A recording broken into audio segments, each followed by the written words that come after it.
मोदी 3.0 का पहला बजट आ चुका है। नरेंद्र मोदी की सरकार ने देश के सामने 109 पन्नों में अपना लेखा जोखा बता दिया है। सरकार ने युवाओं के लिए अपनी तिजोरी खोल दी है। नौकरी पेशा और उद्योग जगत का भी खास ख्याल रखा गया है।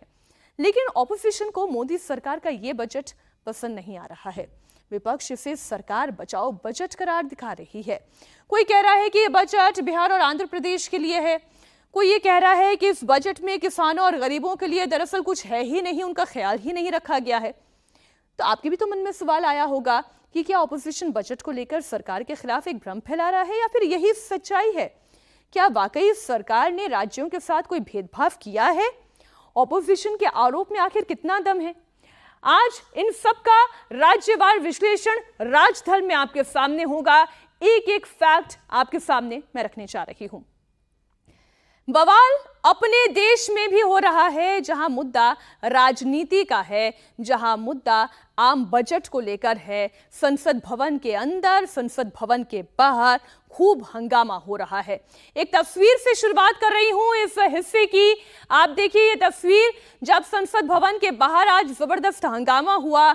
इंडिया अलायंस के नेता बजट के खिलाफ प्रोटेस्ट कर रहे थे।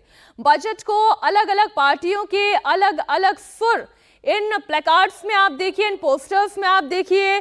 कोई बजट में पंजाब के लिए 0 कह रहा है, कोई कह रहा है NDA budget betrays India, Bengal फिर से वंचित। ऐसे न जाने कितने placards. We want India budget, not NDA budget.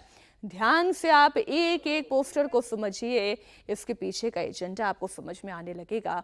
कोई कह रहा है हमें इंडिया का बजट चाहिए, कोई कह रहा है हमें एनडीए का बजट नहीं चाहिए, कोई इसे धोखा बता रहा है, कोई इसे पंजाब के लिए 0 बता रहा है, कोई महाराष्ट्र की अनदेखी की बात कर रहा है, कोई कह रहा है कि सभी राज्यों के साथ समान व्यवहार हो, बराबरी का व्यवहार हो।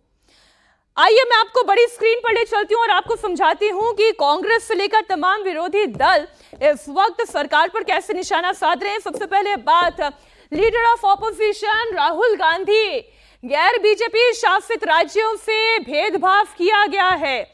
शिवसेना के नेता उबाठा गुट के नेता उद्धव ठाकरे की बात करें, महाराष्ट्र का जिक्र तक नहीं। अब जरा आप ये सोचिए, जिस राज्य में साल के अंत में चुनाव होने जा रहे हैं, क्या वाकई में सरकार उस राज्य के लिए बजट में कुछ नहीं रखेगी? लेकिन आरोप है, ये आरोप कितना पॉलिटिकल मोटिवेटेड है ये तय करना मैं आपके हवाले छोड़ देती हूं। चलिए जेएमएम की बात करें, नेता हेमंत सोरेन झारखंड के साथ सौतेला बर्ताव करने का आरोप लगाया गया है। ममता बनर्जी कह रही हैं बंगाल को बजट में कुछ नहीं मिला है, इसलिए वो नीति आयोग की बैठक का भी बहिष्कार करने का ऐलान कर चुकी है। आम आदमी पार्टी की बात करें, जो कह रहे हैं पंजाब और दिल्ली के साथ अनदेखी की गई है। पश्चिम बंगाल की मुख्यमंत्री ममता बनर्जी की हमने बात की।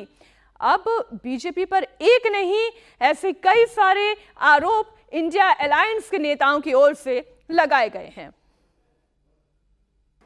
आपसे यही रिक्वेस्ट करूंगा, जो कल बजट पेश हुआ उस बजट में किसी स्टेट को कुछ नहीं मिला और सबके थाली खाली और 2 के थाली में पकोड़ा और ये अपना जिलेबी, ये 2 छोड़ के किसी को नहीं मिला कुछ।